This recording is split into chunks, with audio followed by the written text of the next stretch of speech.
쿠키뉴스 구현아 기자와 함께하는 구기자의 장바구니즈 시작합니다. 오늘도 구현아 기자 나와 있습니다. 안녕하세요.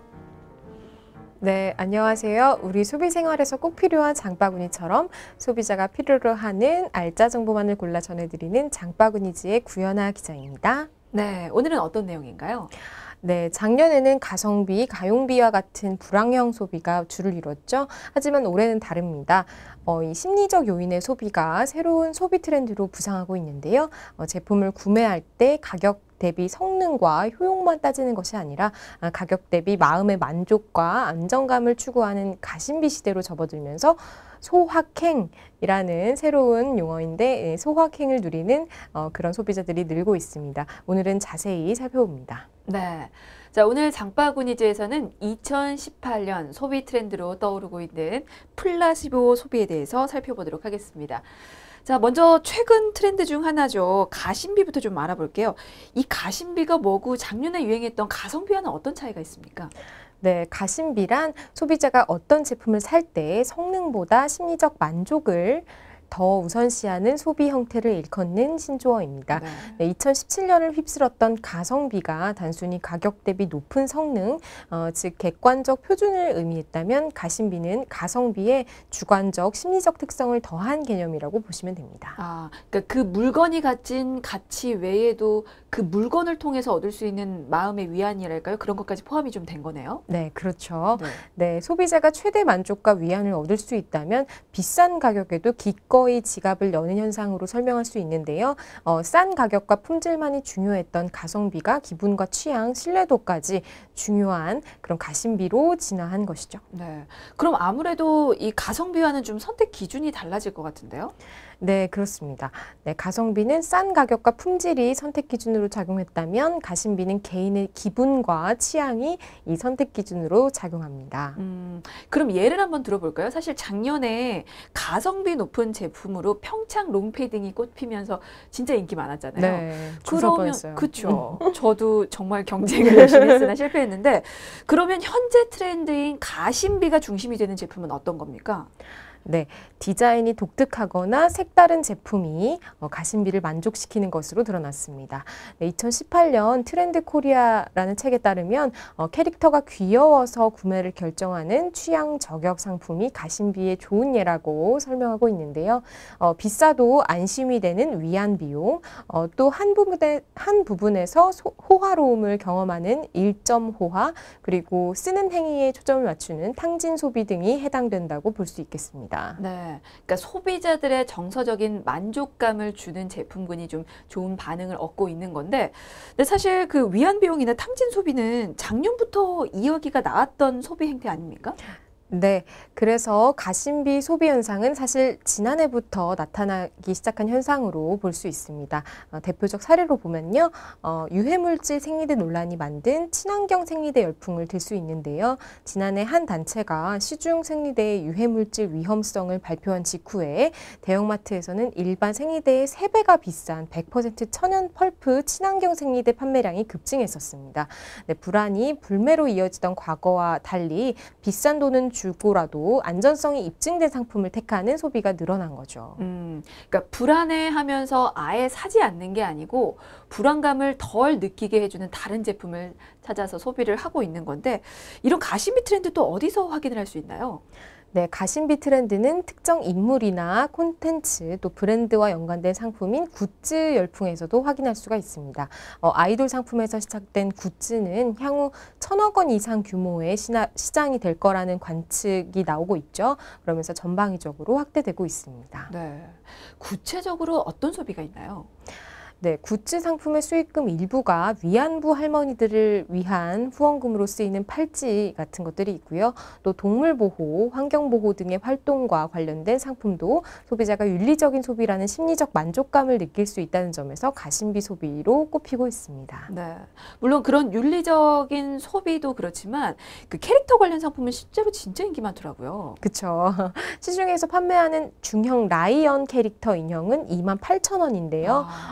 사실 인형이 그렇게 실용적인 상품은 아니잖아요. 맞아요. 네, 하지만 해당 스토어에서는 없어서 못 팔 정도라고 하니 인기가 실감이 되시죠. 그 외에 캐릭터가 그려진 잠옷과 소품 등도 캐릭터가 그려지지 않은 동일 제품보다 비싼 가격에도 불구하고 잘 팔리고 있습니다. 네, 사실 인형이 28,000원이라고 하면 예전 같으면 사지 않을 사람들이 더 많았을 텐데 이제는 내 마음의 위안과 만족을 줄 수 있는 제품이면 뭐 캐릭터가 그려진 그런 제품들을 선택을 한다는 거죠. 앞으로도 이런 가심비 열풍이 그렇다면 이어질까요? 네, 앞으로도 이 셀프 선물을 하는 소비자, 또 가치 소비를 하는 소비자 등 가심비 위주의 소비 트렌드가 확산될 것으로 보입니다. 또 그렇게 되면 가격 자체는 부수적 조건일 수밖에 없기 때문에 결국 소비자의 감정적인 시그널을 얼마나 잘 읽고 빠르게 대처하느냐, 그러니까 유통 마케팅의 핵심이 될 것으로 예상되고 있습니다. 네, 알겠습니다. 그리고 오픈마켓을 운영하는 한 회사가 2018년 올해의 쇼핑 키워드로 나심비를 또 선정했다고 밝혔습니다. 네. 가심비와 더불어서 나심비도 떠오르고 있는 소비 트렌드인가요?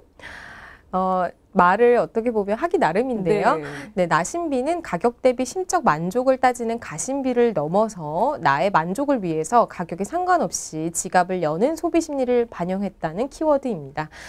올해도 여전히 불황과 고물가 탓에 소비 심리는 위축되겠지만 개인의 만족을 추구하는 사회 분위기가 확산되면서 새로운 양상의 소비 패턴인 나심비가 자리 잡게 될 것이라고 본 거죠. 그러니까 나심비는 심적 만족을 위해서는 아낌없이 소비를 하는 소비 행태군요. 네. 네. 그러면 그 나심비로 인해서 어떤 제품들이 인기를 끌까요? 네, 편의를 강조하는 소형 생활 가전과 또 여가 생활을 위한 고가 취미용품, 또 맛보다는 개인의 건강과 편의를 강조한 웰빙 간편식 같은 것들 있잖아요. 그런 것들이 아마 인기를 끌 것이다라고 전망하고 있습니다. 좀 더 구체적으로 예를 들면 어떨까요? 네, 생활가전으로는 식기세척기, 또 로봇 청소기 같은 것들이고요. 취미용품으로는 드론과 액션캠, 또 식품으로는 콩고기와 건강기능식품 등을 뽑을 수가 있을 것 같습니다. 네, 또 본인의 만족감을 위한 패션 소품도 인기를 끌 것으로 보이고요. 네, 뭐 상대적으로 비싼 제품도 자신의 만족을 위해서는 기꺼이 소비하는 나심비 소비 행태까지 살펴봤고요. 작년에 유행했던 가성비가 가심비와 나심비로 올해 바뀌었다면 작년에 불었던 욜로 열풍은 어떤 걸로 대체할 트렌드가 있습니까, 올해? 올해 초부터 계속 들려오는 얘기죠. 소소하게 즐기는 확실한 행복, 일명 소확행이라는 용어가 대세로 자리 잡고 있습니다. 네. 네, 작년에는 지금 하고 싶은 것을 하면서 살자는 욜로 문화가 붐이었지만 올해 2018년에는 실현 가능한 행복을 일상에서 찾는 성향이 번져나갈 것으로 보입니다. 네, 소소하게 즐기는 확실한 행복. 사실 인생은 한 번뿐이니까 지금 이 시간을 제대로 즐기자라는 게 욜로족이었잖아요. 네. 그거랑은 또 다른 부분이 있는 것 같은데 이 소확행이라는 단어가 나온 지는 좀 된 것 같아요. 언제 정확히 나왔습니까? 네, 이 소확행이라는 용어는 1990년대 일본의 소설가인 무라카미 하루키가 발간한 수필집이죠. 랑게르 한스 섬의 오후라는 책에서 처음 소개된 신조어입니다. 당시에는 큰 주목을 받지는 못했지만 2010년 이후에 대만에서 큰 반향을 일으켰고요.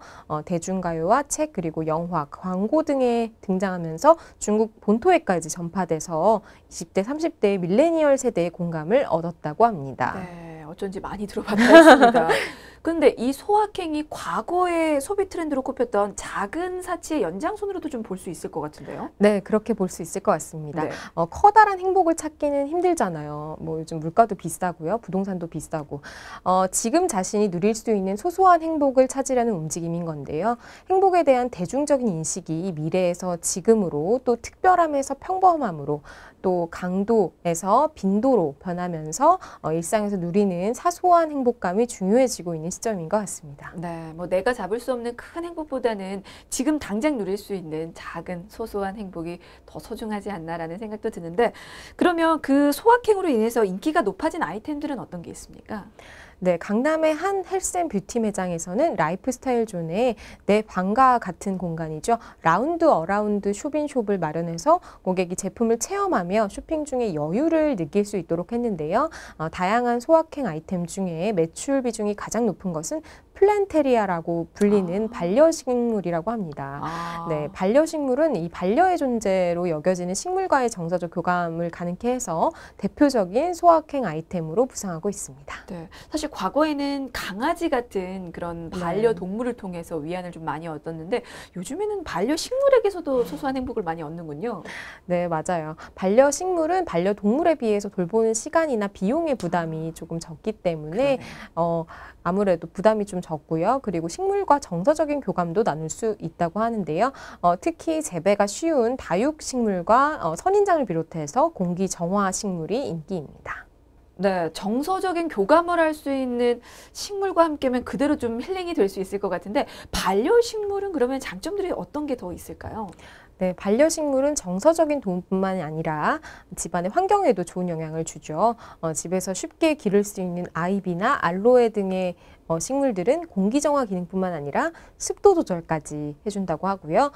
특히 최근에 반려식물로 가장 각광받고 있는 선인장과 같은 다육식물은 전자파를 흡수하고 음이온을 배출하는 기능까지 있어서 마음을 안정시켜주거나 불면증을 없애주는 데 도움을 줄 수가 있습니다. 네, 이렇게 소확행 아이템으로 반려식물이 떠오르고 있는 걸 보면 이제는 무슨 대단한 물건이나 비싼 상품이 아니더라도 이렇게 만족감과 행복을 찾는 게 아닌가 싶은데 소소하고 값이 싸더라도 샀을 때 만족스럽다면 되는 뭐 그런 심리 같아요. 근데 이를 활용한 또 이벤트도 있더라고요. 네, 얼마 전에 한 도넛 매장에서 진행한 이벤트가 이 소확행 소비를 추구하는 소비자들의 호응을 얻기도 했는데요. 네. 이 업체 측에서는 이 트렌드에 맞춰서 소박하고 아늑한 행복을 뜻하는 덴마크어 휘게에서 따온 캠페인을 진행했는데요. 일정 금액의 도넛을 구매하면 폭신한 촉감의 러그와 인형 그리고 따뜻한 분위기를 연출해주는 램프 등을 유상으로 증정했는데요. 별거 아닌 아이템이지만 구매를 위해서 매장 앞에 줄을 설 정도로 인기를 끌기도 했습니다. 네, 뭐 사실 러그나 일형이 그렇게 고급 상품은 아니지만 그래도 따뜻하고 포근하고 그리고 북유럽풍의 또 디자인이라고 해서 더 인기가 많지 않았을까 싶은데 맞아요. 소확행이 이제는 편의점에서도 또 찾아볼 수 있잖아요. 네, 편의점에서는 소확행을 추구하는 혼술족을 위해서 또 와인과 양주 등 다양한 주류를 소용량으로 구성한 바를 운영 중인데요. 이 혼술 문화가 확산되면서 간편하고 부담 없이 마실 수 있는 소용량 주류를 찾는 소비자가 증가해서 혼술 전용 매대를 구성하게 됐다고 합니다. 뭐 알아본 것처럼 소비를 통해서 얻는 심리적 만족감이 우리 삶에서 이제는 없어서는 안 될, 무시할 수 없는 부분으로 자리를 잡았는데요. 자, 그렇다면 이제 일종의 플라시보 소비가 나오게 된 배경 짚어보도록 하겠습니다. 가격 대비 성능을 중요시했던 우리가 왜 이렇게 마음의 만족감까지 얻으려고 하는 걸까요? 네, 트렌드 코리아라는 책에서는 저성장 속에 깊어지는 상대적 박탈감과 해체되는 소속감, 그리고 과도한 경쟁 등 암울한 사회적 현실 속에서 느끼는 공허함이라고 이야기하고 있습니다. 그래서 소비 주체자의 존재감 회복과 정신적 만족을 주는 가심비, 그리고 소확행과 같은 소비 트렌드가 부상하고 있다는 거죠. 네, 이렇게 소비 트렌드가 작년과 또 바뀌면서 유통업체가 이에 맞춰 또 많은 준비를 하고 있을 것 같은데 어떤가요? 네, 새해를 맞은 유통업계가 변화 혁신을 이어나갈 준비를 하고 있습니다. 이미 유통가는 새로운 트렌드 만들기에 나섰고요. 주요 백화점들은 백화점 사업만으로는 수익성을 올리기 힘들어져서 새로운 아이템을 찾기 위해서 분주한 상황입니다. 백화점들 상황이 어떤지 좀 더 구체적으로 알아볼까요? 네, 한 백화점은 20대, 30대 젊은 소비자층에 집중하고 있습니다. 외식 브랜드와 또 대형 복합 쇼핑몰을 계속해서 선보이고 있고요. 뷰티 사업에도 공을 들이고 있는데요. 지난해부터 이미 화장품 편집숍 매장을 확대하고 있습니다. 네. 또 다른 백화점 역시 마찬가지로 20, 30대 젊은 소비층을 노리고 준비 중인 거죠? 네, 맞습니다. 이미 다른 백화점도 리빙 트렌드 이끌기에 나섰습니다.